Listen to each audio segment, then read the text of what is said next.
and Texas is fighting back. But a core part of my message today is law enforcement alone is not going to be enough to make sure that we reduce the use and spread of fentanyl. One of the most important tools that we have as a state to help us deal with the spread of fentanyl is parents. I'm urging parents across the state right now to know that your kids are going to parties, and at those parties, pills are being traded and used.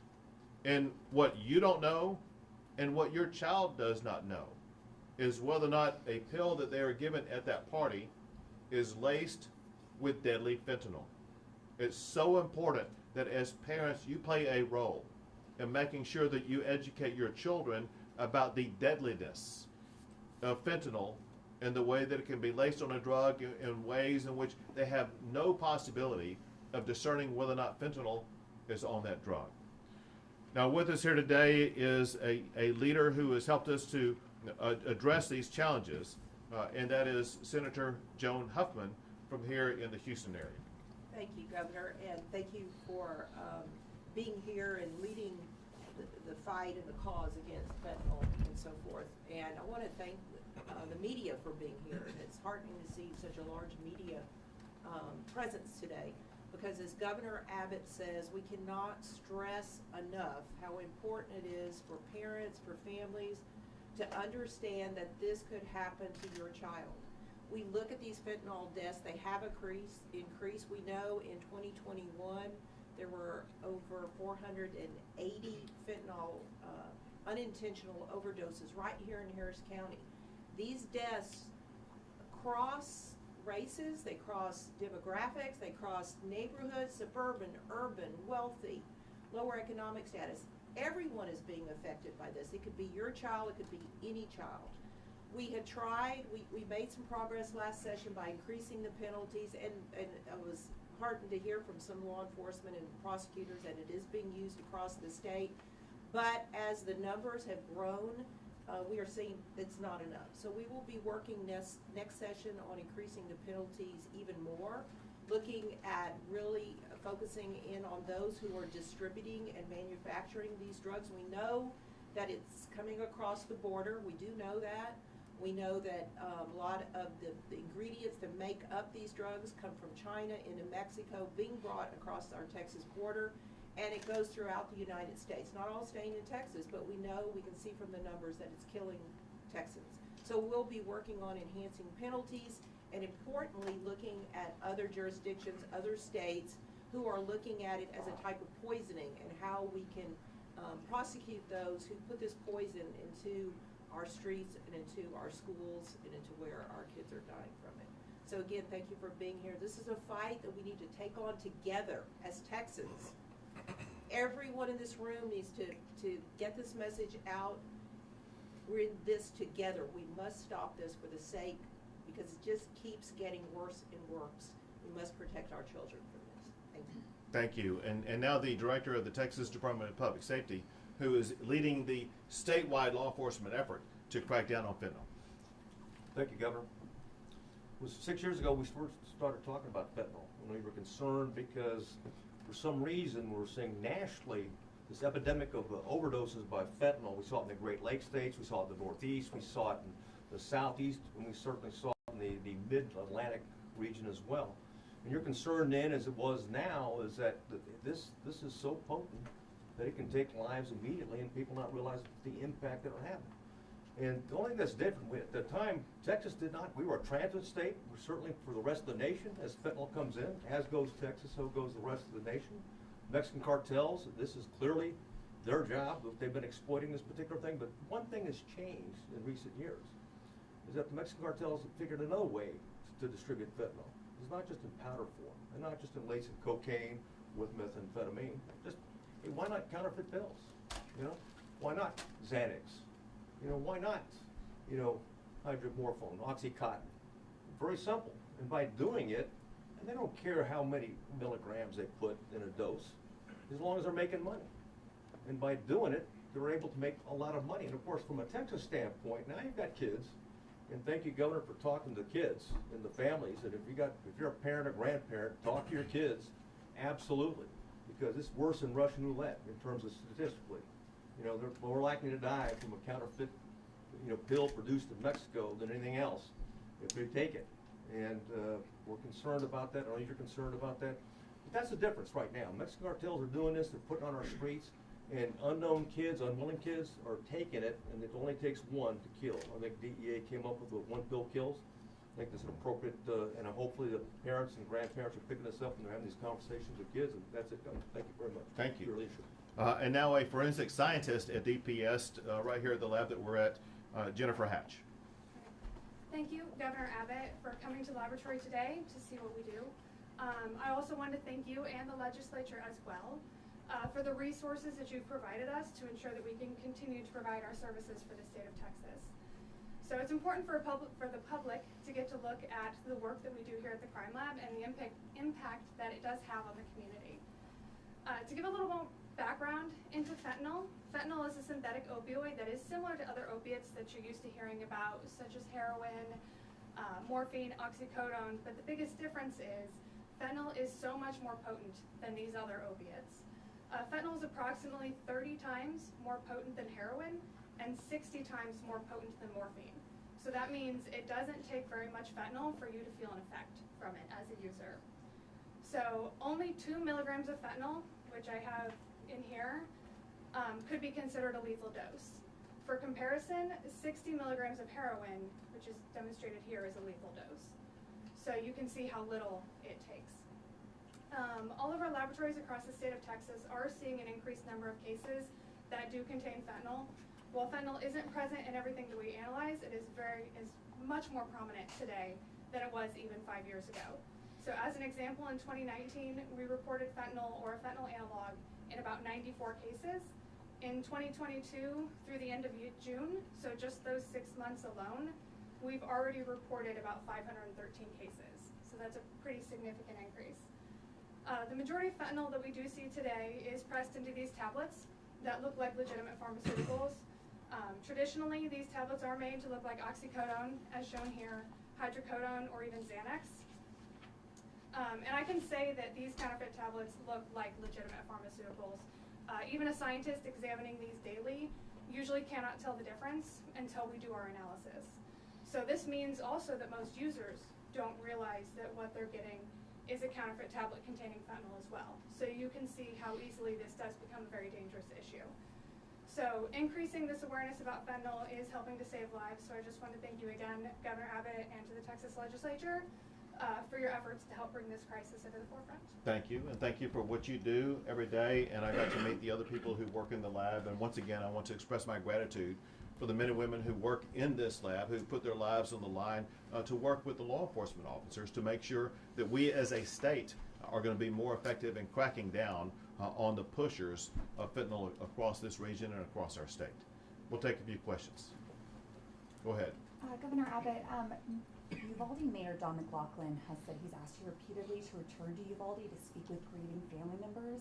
You have not returned yet. Do you have plans to return, and when would that be? Sure. So listen, I've been there multiple times to Uvalde for multiple purposes, sometimes for public presentations, sometimes for grieving events and different things like that. And I would be going many more times.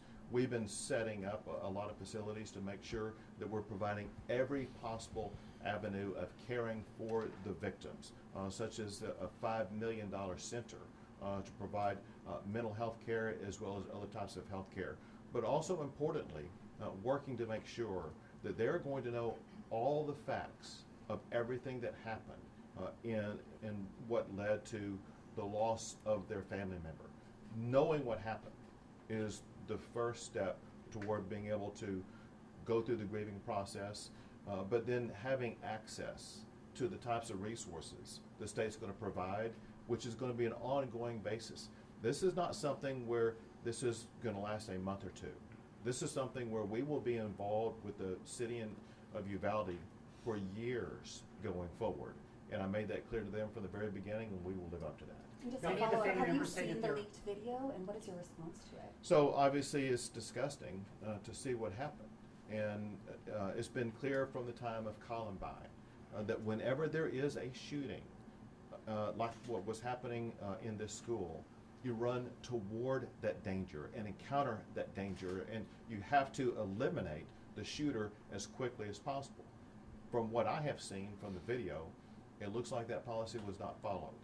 There are ongoing investigations at multiple levels. One is a law enforcement investigation that involves the Texas Rangers as well as the FBI, as well as the United States Department of Justice.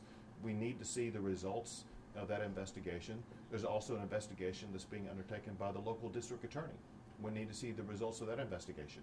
And there are investigations that are being conducted by both the Texas House and Texas Senate. It's my understanding that the investigation by the Texas House will be presented to the families this Sunday.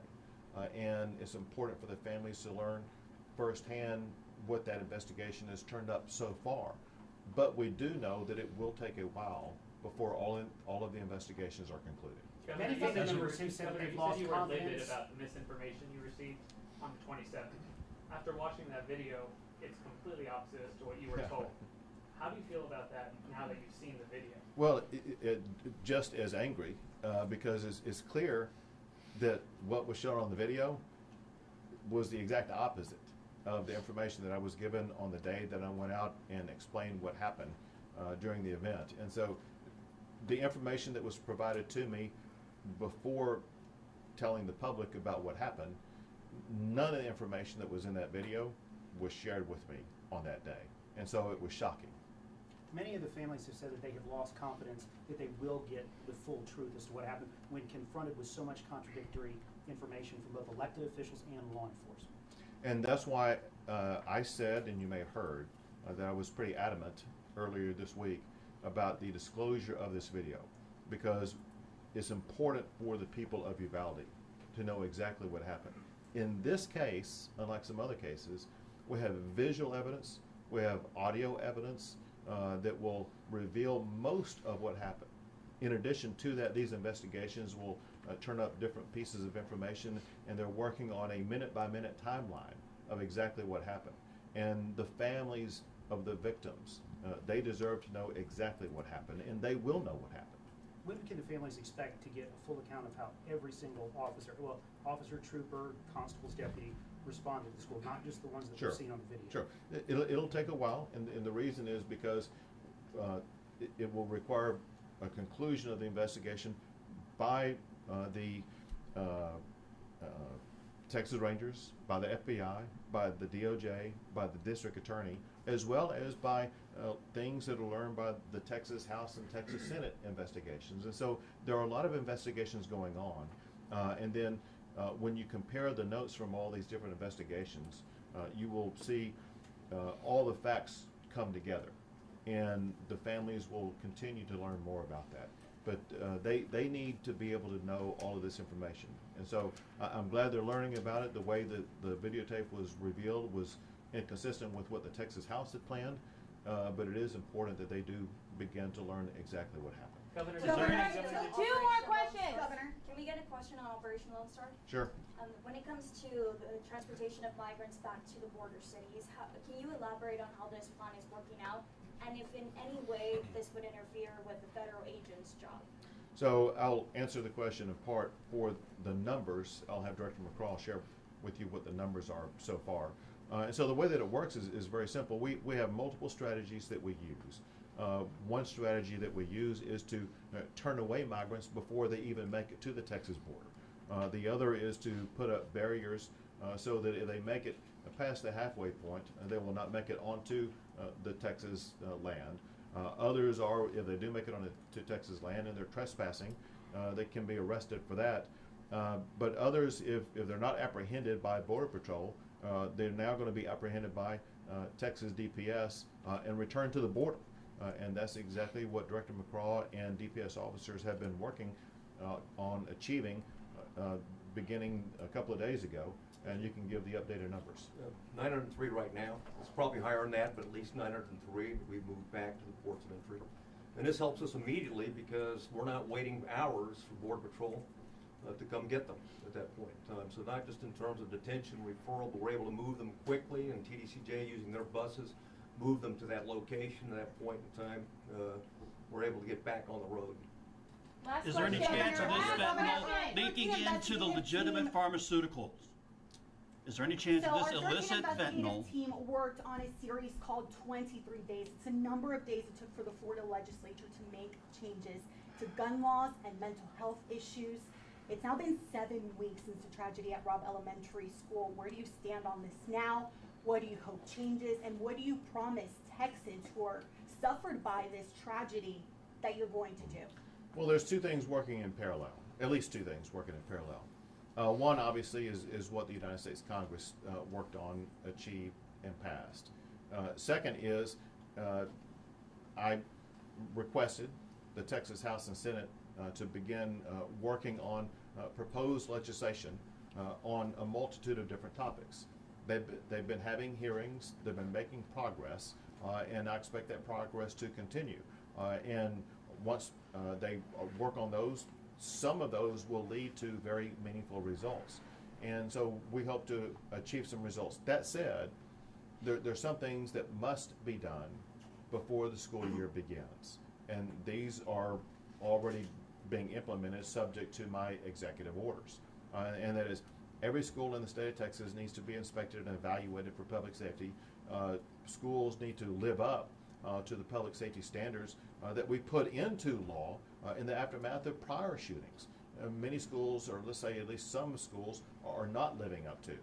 And so we have teams that are working on inspecting and working with campuses across the state of Texas, because we want to ensure that when students return to school, those schools are going to be safer than they were when they left school at the end of this past year.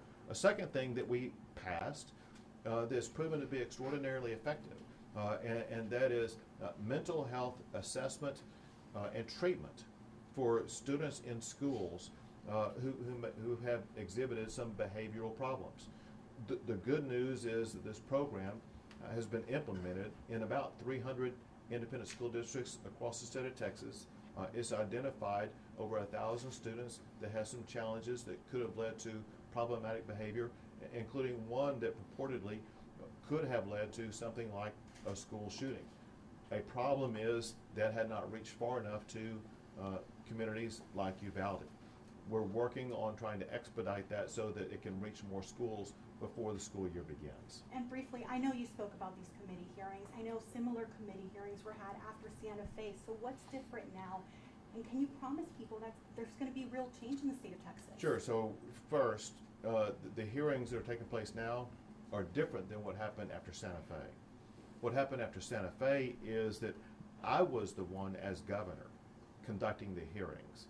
And then I prepared a booklet of my findings that I then gave to the legislature. And I thought about doing that again, but candidly, that just slows down the process. The people who have to reach agreement in shaping the laws are the legislators. And that's why I decided to ask them to go ahead and begin the process of evaluating what happens. Can I tell you that something will get passed that will improve school safety? The answer is 100% yes. And we'll just need to wait and see how quickly agreement can be reached on those programs and exactly what those programs are. However, the status quo is unacceptable and will not be allowed. Great, thank you guys so much.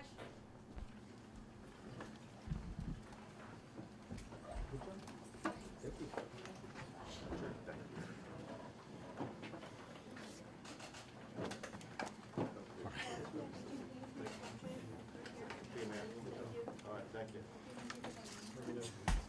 Okay, well, there you go.